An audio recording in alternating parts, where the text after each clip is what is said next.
Oke teman-teman, kembali lagi bersama saya di sini. Hari ini kita akan membahas terkait perjalanan. Nah kebetulan saya ini domisili saat ini sedang di Kalimantan Timur dan saya coba akan cerita terkait pengalaman kami waktu jalan ke salah satu objek wisata di area Berau, Kalimantan Timur. Jadi untuk teman-teman yang mau ada rencana mungkin nanti setelah pandemi mau berlibur ke sana, nah mungkin video ini bisa sedikit banyak memberikan referensi ya. Jadi perjalanan ini sebenarnya dilakukan tahun lalu ya, sebelum pandemi melanda negeri kita ini ya. Jadi dari Samarinda waktu itu saya startnya itu pagi-pagi ya, sekitar jam 8.30.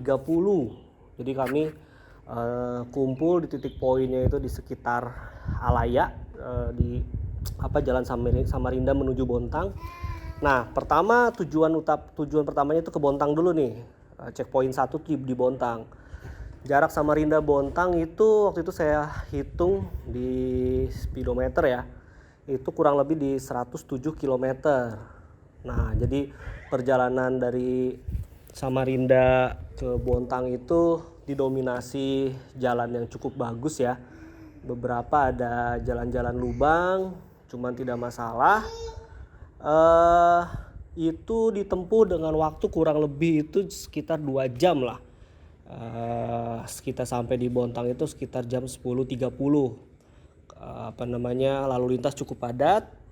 Kemudian kita istirahat sebentar di Bontang sambil nunggu teman-teman yang lain juga, mobil yang lain untuk kumpul lagi supaya kita bisa konvoy lagi. Nah dari Bontang itu kita lanjut ke Sangatta. Sangatta ini adalah ibu kota dari Kabupaten Kutai Timur. Nah, di Sangatta ini dari Bontang jarak dari Bontang ke Sangatta itu kurang lebih di 70 km. Jadi waktu itu kita jam 11 meluncur, 11 siang sampai di Sangatta itu sekitar jam 12 lewat 15 menit. Kurang lebih 1 jam 15 menit perjalanannya itu. Jalannya sendiri kalau dari Bontang ke Sangatta itu sekarang sudah lumayan karena mulai dari daerah Taman Nasional Kutai Timur itu sudah mulai dilakukan pengecoran. Jadi yang dulu biasanya di situ jalannya berlubang, sekarang sudah cukup baik ya.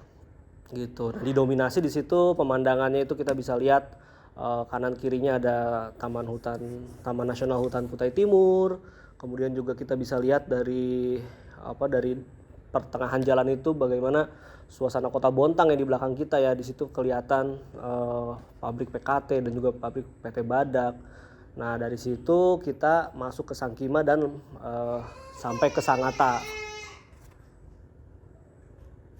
Nah di Sangatta kita berhenti dulu di sini cukup lama karena kita makan siang sekitar 1 jam lah, 1,5 jam kita makan siang di situ dan kita melanjutkan perjalanan sekitar jam 2 siang dari Sangatta menuju Bengalon. Bengalon ini kurang lebih 65 km dari kota Sangatta ke Bengalon.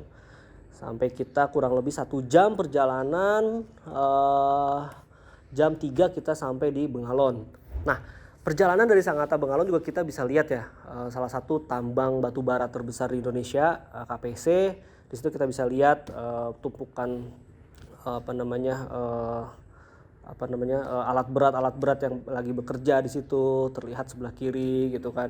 Terus juga jalannya cukup hilly ya, naik turun, dan di situ kanan kirinya tuh jurang gitu. Jadi kalau malam itu saya punya pengalaman di sini agak harus hati-hati nyetirnya gitu karena kalau malam itu sering ada kabut, sedangkan jalannya sangat kecil, belok-belok naik turun gitu.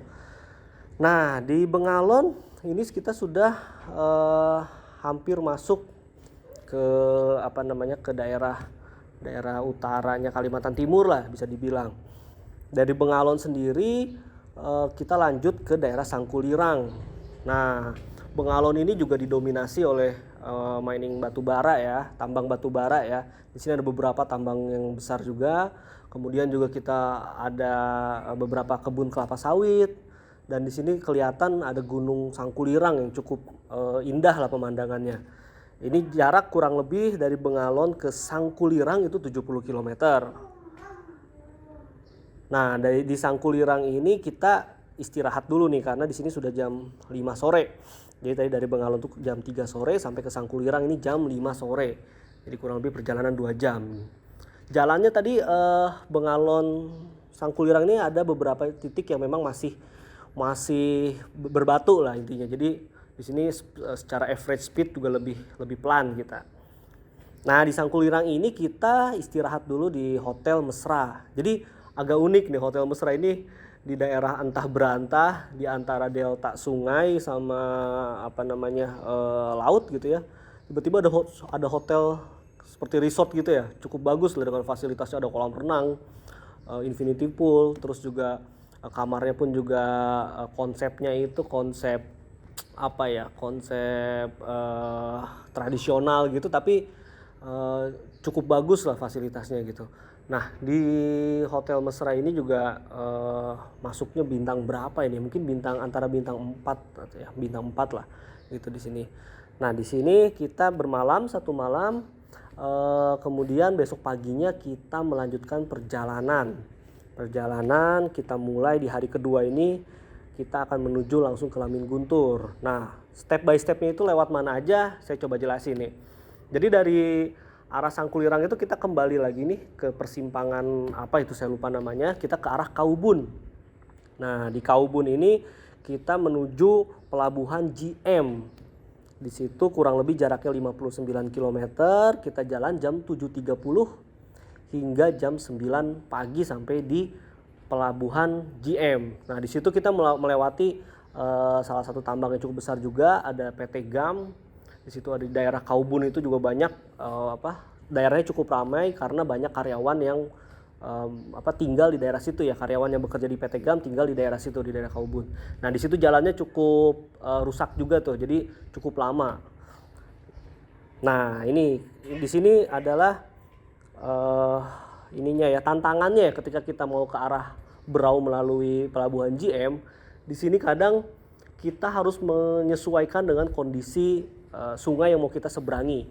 Sebetulnya nyebrangnya itu paling sekitar 10 sampai 15 menit lah, sedikit aja gitu. Cuman kita antrinya cukup lama karena itu hanya satu-satunya akses gitu kan untuk bisa menuju Kabupaten Berau dari Kutai Timur supaya tidak memutar gitu. Karena kalau jalan tidak nyebrang itu muternya sangat jauh.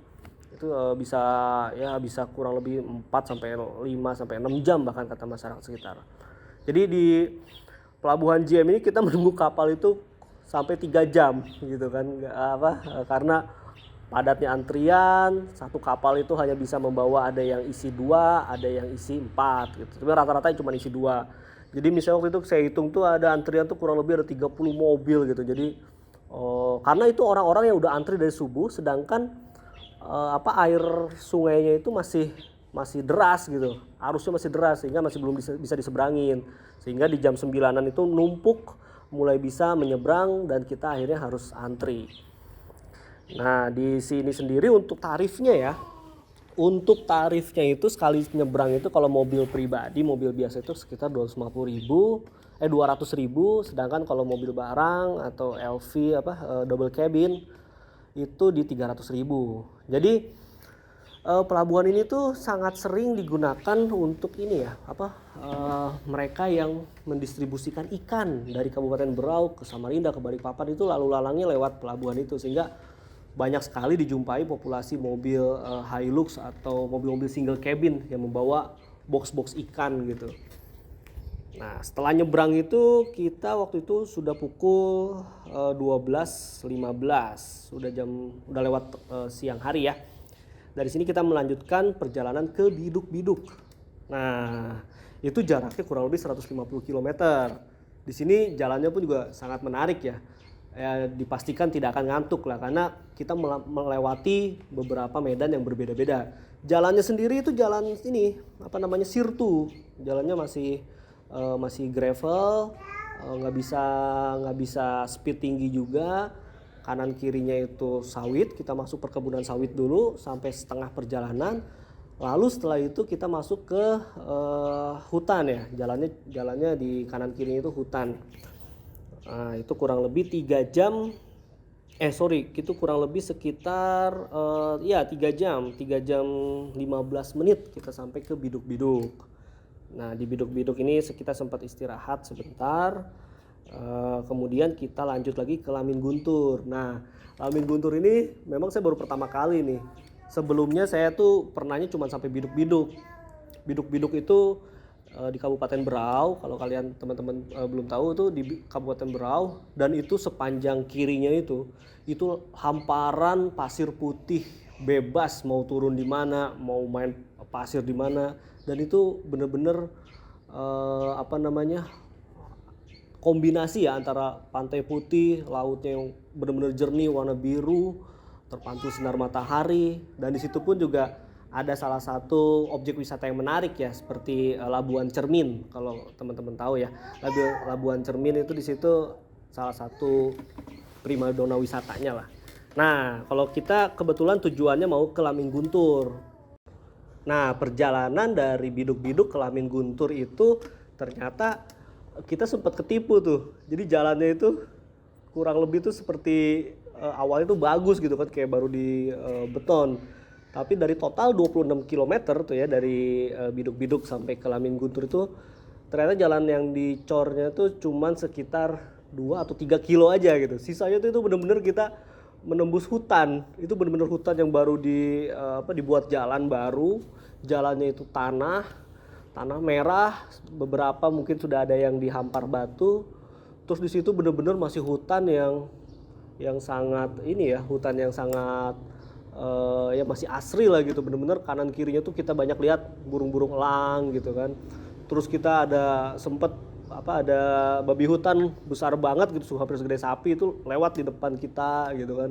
Dan itu kita waktu itu masuk itu udah mulai maghrib sampai akhirnya malam di situ, sehingga itu benar-benar suasananya kita ya cukup mengerikan lah. Makanya di situ disarankan sih menggunakan mobil 4x4. Cuman memang waktu itu ada beberapa yang menggunakan 4x2 pun juga akhirnya tembus juga gitu. Dan sampailah kita setelah perjalanan itu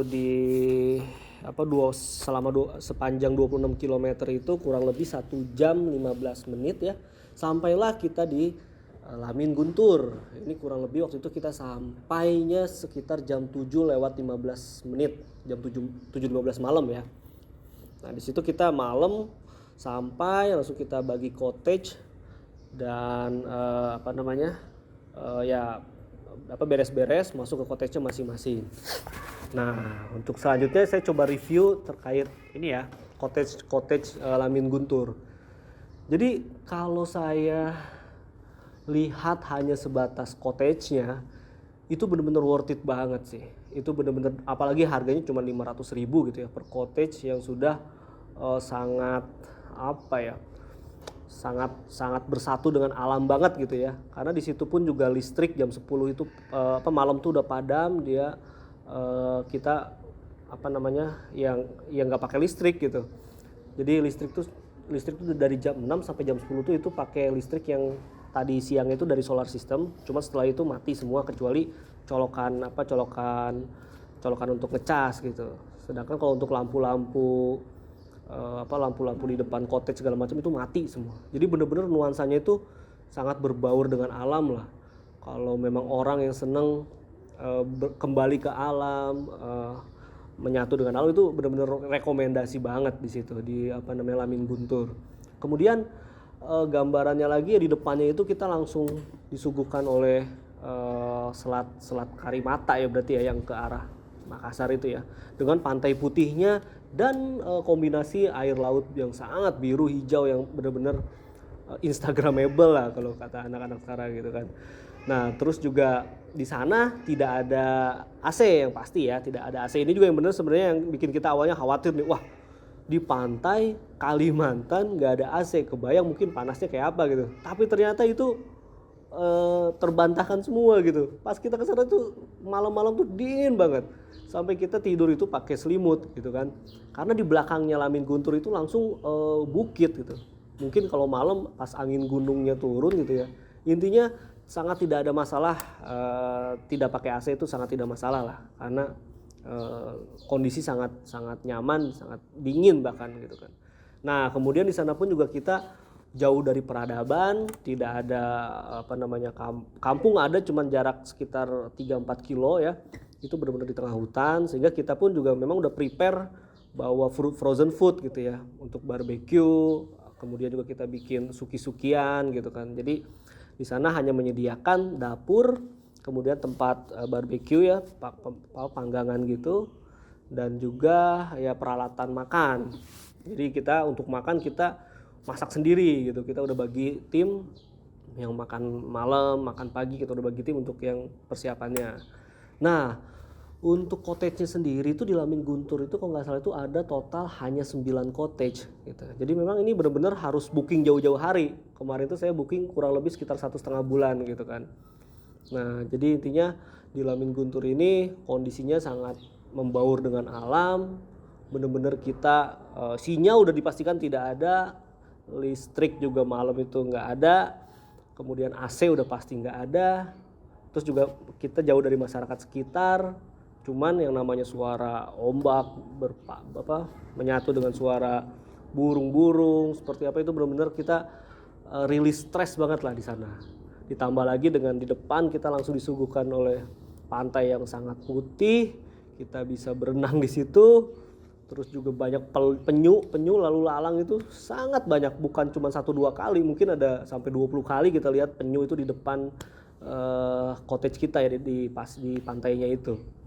Nah, kemudian yang dibahas lagi dari Lamin Guntur aktivitasnya kita bisa wisata ya, wisata culture. Di situ ada kampung Teluk Sumbang. Kemudian juga kita bisa main ke Biduk-Biduk. Di Biduk-Biduk itu ada pantai, ada Teluk Sulaiman, di situ ada Labuan Cermin.